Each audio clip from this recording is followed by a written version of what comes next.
they were supposed to do, and the other half was supposed to fall to the man.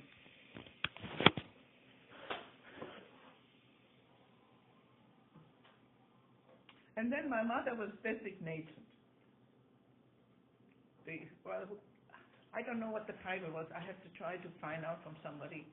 She was designated to be the medical aide in case of an emergency. So she had to wear like a turban backwards with a cross over it. I think it was blue and a white cross. And then she got a special cover if she had to go out. I mean, luckily it didn't happen to us. But you know. Why would she have been designated? Because I would imagine from just looking at the ages, number one, my grandfather was a warden, you know, because they were in the same building and they were the same people involved with doing social services. And number two, I think she was the old, she was on the block, you know, on our block where we lived. I think she also was the oldest of the mothers. All the other mothers were younger. But she never had to go out and actually do anything like that? No, it was only in case there were emergencies right on the street, you know. She didn't have to go out and leave us. She wouldn't have left us alone in the war. And then I remember there was no water. But we knew there was water in the Palm Garden, which was a long walk down the street. So I think from our block toward the other end, we were the oldest of it. But Sonia and I had to take the ladder wagon with buckets, which were metal, kind of like enamel buckets, which were heavy. I mean, today plastic is light. And we filled them with water at the Palm Garden, and then brought it home. And then turns out a lot of women didn't have husbands, didn't have anybody. Where's he going? To the bathroom. Oh, is that the bathroom? And so we had to go. I don't know how many trips we made, because then I remember the one thing I remember my mother saying, "Did you get water for Mrs. Schwind?" I said, "Oh." And she said, you know, she lives on the 3rd floor, first thing by hour, and she has no husband, nobody to get her water. She has no family. You better get it for her. And I tell you, it was a dog, this big bucket, because the steps went like this. Oh my God! We spent the whole day shoving that water back and forth because no water to wash, no water to drink. They weren't considered about the washing, but you needed water to cook or drink. Yeah. And that happened several times. And there was always a bunch of us kids. 10, the oldest, there was one that was older, I think Irmgard. She was a year older than us. She was 11. We were running the water show then. And there was another, and then, you know, when there was a fire, and they were too far from the water, and there was no fire department. Yeah. So what they did is they went to the well, found the water, and they made a row, you know, and they were telling this joke about this person goes down the street and hears this mumbling. What are they mumbling as they pass it? And they said, well, this is how polite the Germans are. He went over there and he said, oh, they were saying, bitte schön, danke schön, bitte schön. It wasn't that way, but right. But you know, what amazes me is in that situation how everybody stuck together. And in this country, no matter how bad it gets, this group wants this and this group wants this, and it irritates me. Yeah. They didn't. My mother told me, you were really stupid, she said one day. You know, when the Protestants would sing a song, the Lutherans, we wouldn't chime in. And she said, that's just the way it was. And my mother was not a person to fight wrongs. My father was fighting wrong. Yeah. He picked up homeless kids and brought them home and said to my mother, make another soup. And I remember talking about that boy. How did your mom respond to that?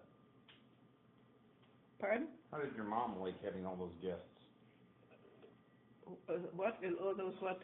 Guests that you would bring home. Did she mind having all those guests? She didn't, because that was kind of a tradition in her family.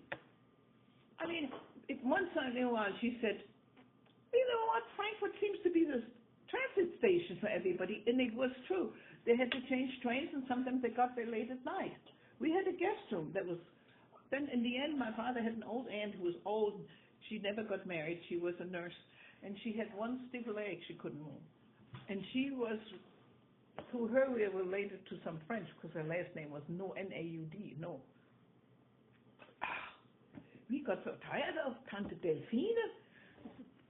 She would play cards with us because she couldn't see Halma with us. And because she couldn't see, she wanted to get the red men. And red was my color. And she had this horrible hairdo. She put it back and up. I mean, it was... And I remember my father was... That wasn't the style of the day? No, that was like from 1800, you know. And she was always kind of righteous. But she was never judgmental with us. And I think it's because my parents were very kind to her. They went to Wiesbaden, and then he said, she has to get out of there for a while. Let's bring her to Frankfurt. Then she had more excitement than she'd asked for, you know. And, but, you know, I remember after I left for the States, that my father saw a lot of her, and then he thought he was dying, and my mother said he was devastated. Somehow or other, I don't know, I never found out, you know. The problem was with my father, he was so gone so long. Then he was a year in captivity, and then he had to... You mean POW camp? Was a POW for you? Yeah. And then he came back, and his job was gone. Nobody needed to sell tile, slate. The plumbers came, picked it up. They would stand by the mine, literally waiting for him. And the demand was so high because of the... My grandfather was dead, and he didn't. My father was totally displaced by the war. He tried this, he tried that. He was working for the city of Frankfurt. He was captured as a POW in France, wasn't he? Isn't that what you said? No. He deserted. He said one day, this is not going anywhere. I just saw the Nazis and the non-Nazis shooting each other on the last bridge that is left. I'm not going back. He was supposed to go to Munich. He said, I'll never get there alive. Forget this. I'm taking off my uniform. He buried in the backyard. And my mother's brother, my Uncle Walter, said, oh my goodness, I'm supposed to go back to Norway. My father said, you're going to get torpedoed. You're never going to get there. And that uncle of mine was really a chicken. You know. So, Walter, yeah. Walter was drafted during the war. I was surprised. He didn't go and volunteer. Somehow they said, I don't know. He did have a business. That business was kind of indirectly. Well, how come you said your dad was a POW for a year? Let me finish the story. You and Karin can do this. What are you talking about? All I'm doing is asking a follow-up question. You don't have to ask a follow-up question if you wait a minute. So Uncle Walter did the same thing. And there were some people that had an animosity against my mother's mother, my grandmother, because they were the richest people in town. There was some jealousy. And we suspect the maid that was there. Her parents were jealous because she had to be only the maid for my grandmother. But my grandmother had the money. And she treated her very nicely. She lived there, you know. And when we were there, we got along great with Maria. In fact, she named her first child Monica. Who is Maria? The maid. And she named her only child Monica because of my sister. She loved my little sister. But you couldn't ask questions. They came and said, these people told us that you were a soldier. I wrote them off. Then my uncle and my father saw how they took Uncle Walter's watch. Americans, when they came, the first thing they did take people's watches. And they had to know what time it was.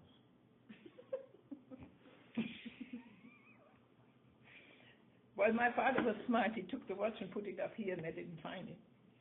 So then they said, oh, if you're prisoners, we'll take you right away. That was my mother was crying. Again, there was a bunch of women with no... And then the French occupied her house. So she had to live in the garden house.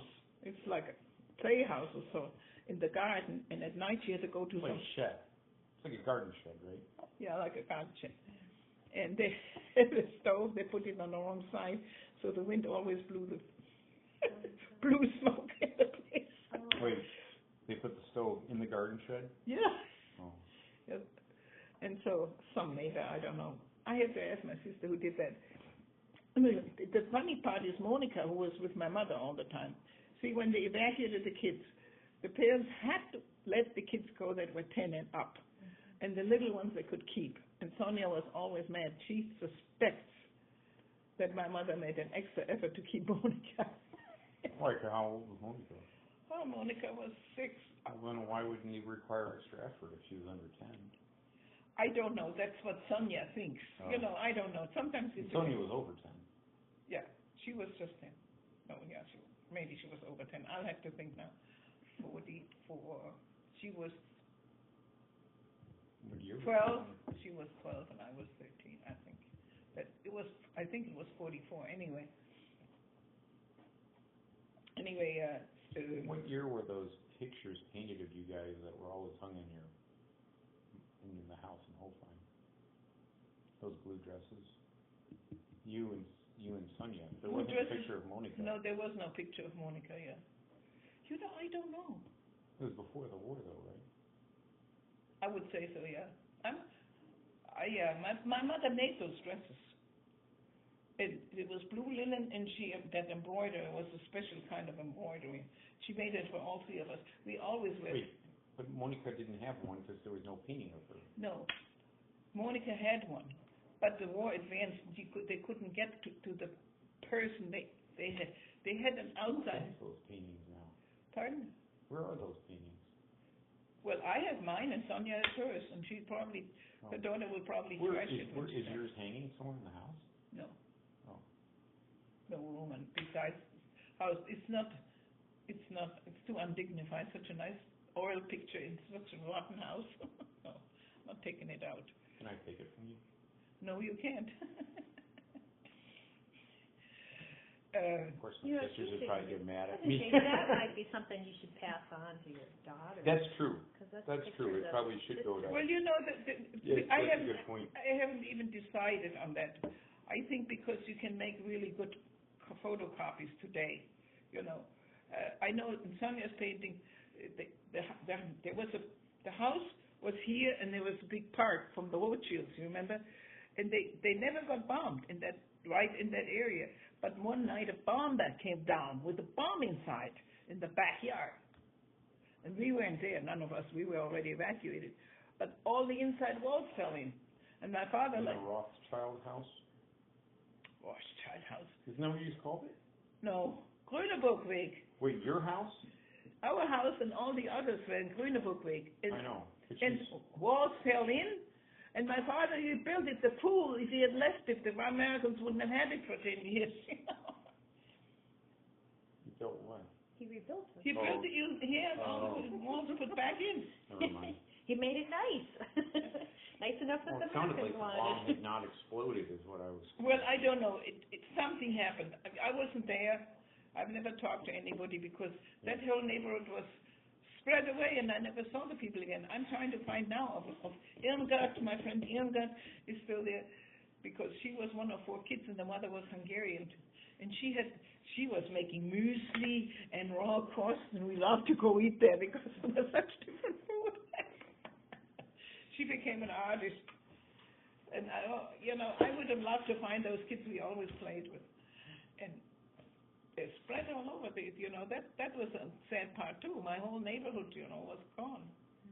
And I have some good friends in Mayen because we were there every summer for 6 weeks. And Roswitha and her husband Jo, that was really interesting. Roswitha. Her husband's name was Jo? It's really Hans Joachim. But we don't call him Hans Joachim, we call him Jo. And Roswitha was my schoolmate in Mayen, but he was in Frankfurt. And he belonged to a boys' gymnasium, and I belonged to the boys' school was called a gymnasium, and I think ours was only called Elisabethenschule. And at one point, before we graduated, we met Mr. Boros, a super person. I mean, I could talk for days about him. He was sent to Germany to democratize the Germans. He was a high commissioner. And I don't even remember how I met him. But that man was such a godsend. I think he was 26 to have that position. It was really unusual. But he was extremely learned, but also extremely naive in the human relationships. And he was such an idealist. I remember evenings we sit in the snack bar, try to get something good to eat, different, American food, and discussing democracy and what have you. He spoke German fluently. I also knew that he was a specialist in Russian, and they had sent him into some secretive mission into Russian during the war. But of course, we didn't care to know, and we wouldn't have discussed it anyway. But and he knew so much, and he always carried a book under his arm. I can't believe how many books that man read. But he was. Didn't you say there was was it Edgar? One of your uncles did that as well, didn't you say? What? Had a book with him and was always reading? That was Uncle Heinz. Oh, my mother's brother, yeah. He taught himself 6 languages. He said, okay, I know enough Spanish now, I'll go to Spain. And he was stationed in the unoccupied part of France as a special translator for Hitler. And he's the only person that ever commented on the fact that Hitler was so nearsighted, he could not read special reports unless they were typed on the typewriter with letters this big. Because he didn't wear. He was too vain to wear glasses.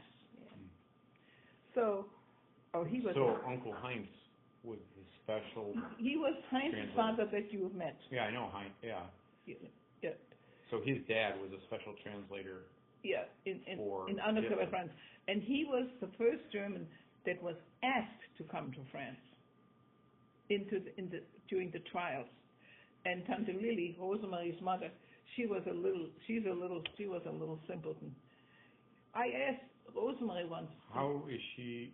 She's Heinz's brother. No. Or sister, I'm sorry. No, she's Heinz's mother. There was the Heinz Senior and Junior. Yeah. And the mother was Lily. For senior. Yeah. Really? The one who lived with Rosemary in Savage. Yeah. Was the mom of Heinz. Senior. Yes.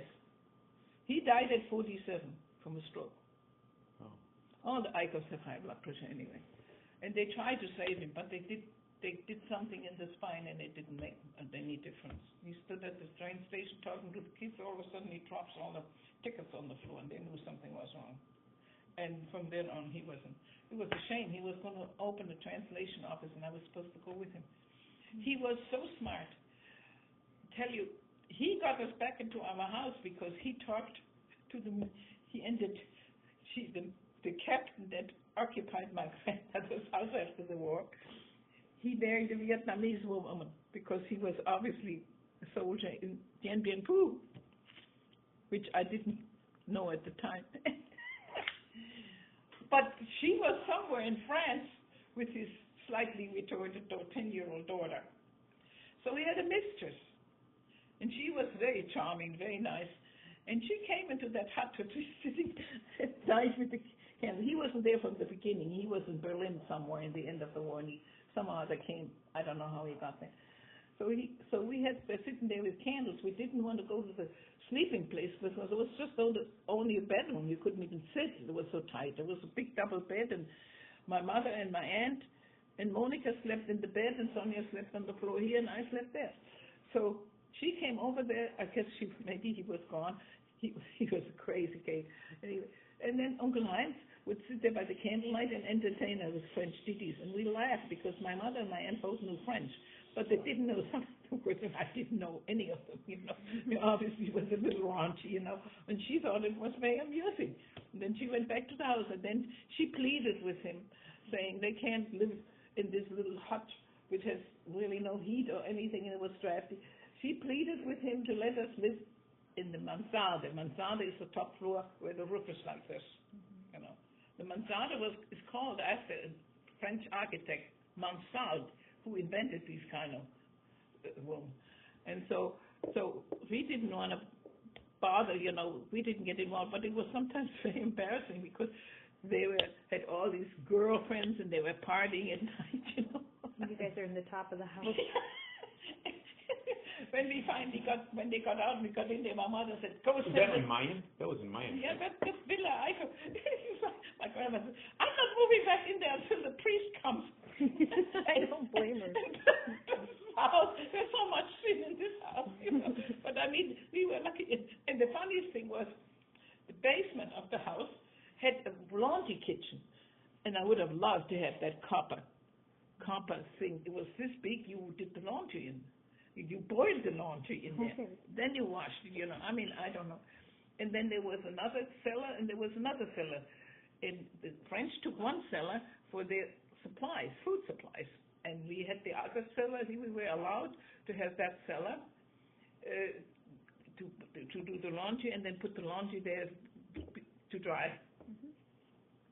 Well, Uncle Heinz one day, he was he said, if they have food and we have none, there ought to be a way to get it. So I don't know what happened.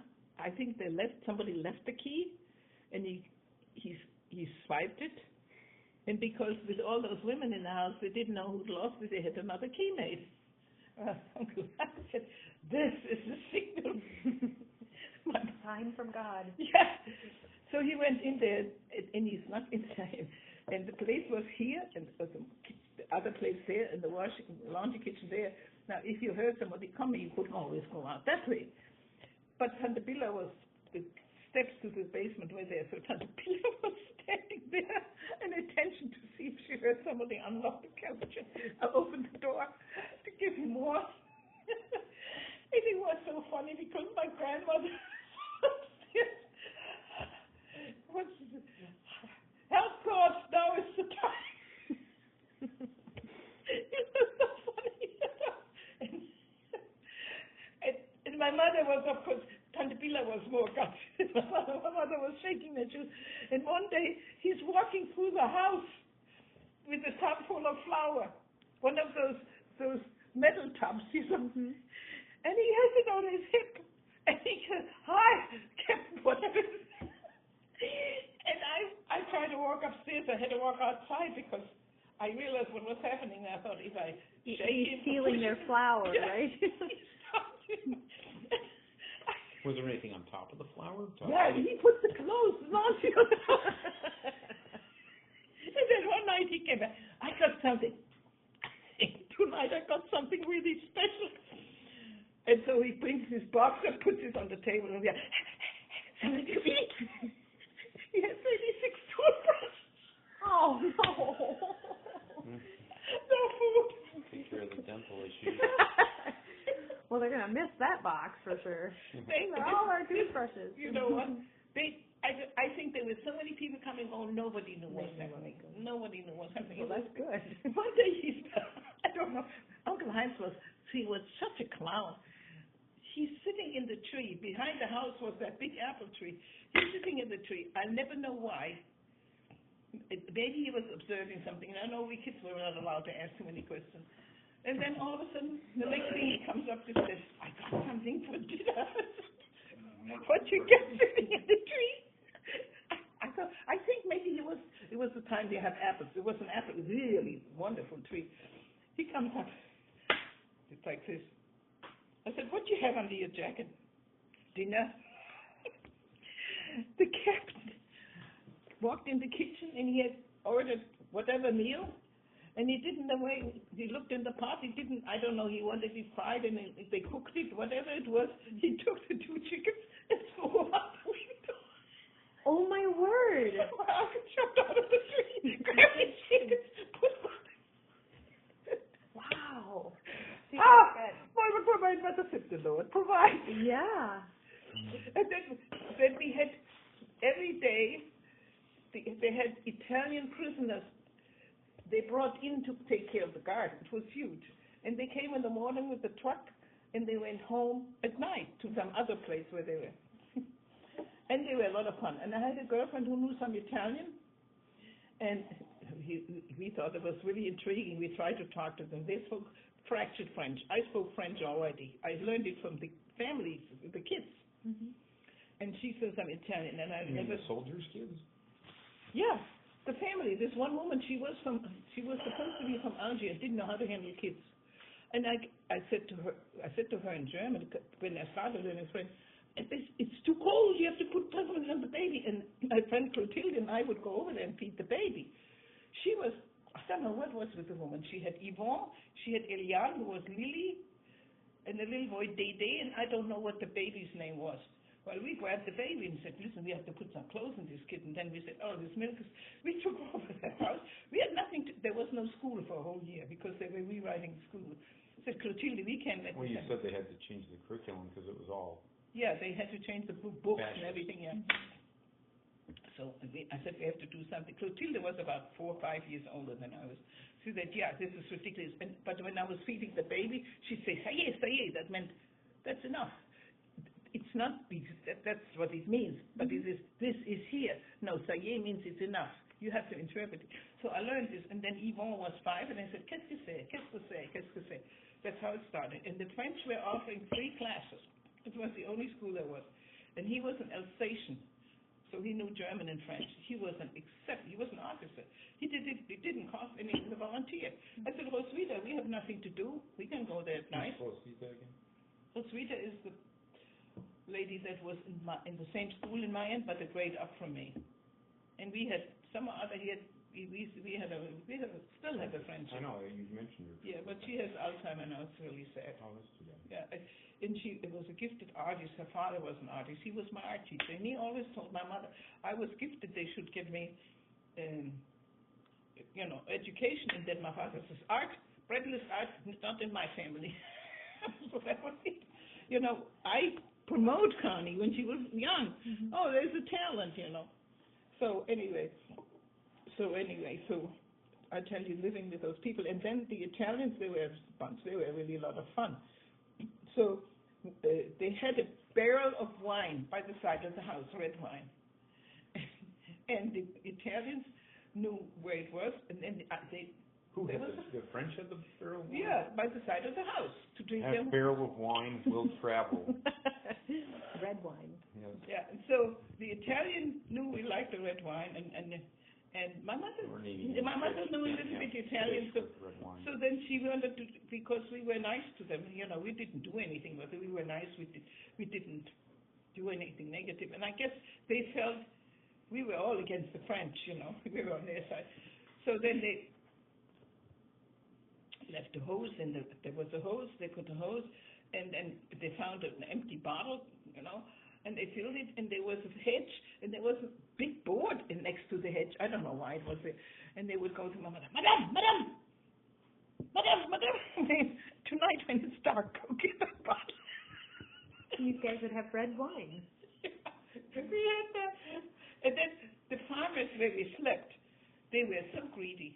There were 2 beds. Wait, I thought you were sleeping in the yard shed, and then... No, we were not sleeping. We were only there in the daytime.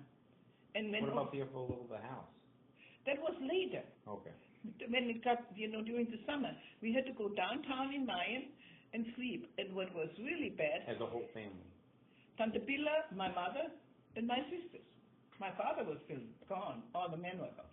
So... He hadn't yet deserted. He was already in captivity. The war was over. So anyway, what was really bad, we had to walk through their supply room, and all the ham is hanging there, and sausages, and we go, oh, we could just grab one sausage. My mother said, don't you dare, that all out. That would be so tempting. Oh, that was the farmer's storage area? Yeah, they lived in that house. There were 2. One was divorced and one was a bachelor. And so they're both single? Yeah, and then the third one... They were not very nice. How come you ended up in their house? Because they were nice enough to, when my mother got kicked out, they were nice enough to offer her to sleep there. So, but they were not women that were very generous. That was just it. The one with the son was the most generous. But wait, I thought these were single farmers. But one had a son. I don't know. Oh, maybe the divorce guy, maybe? the divorce, I think what it was, 2 were bachelorettes, and 1 had been married and had that son. But there was 3 women living together with that boy. They were women farmers. Yeah. Oh, I just thought they were male for whatever reason. No, these were women. And I remember one of them came when we got, that's another story. Because, maybe we should take a break. what time is it anyway? A little after 8.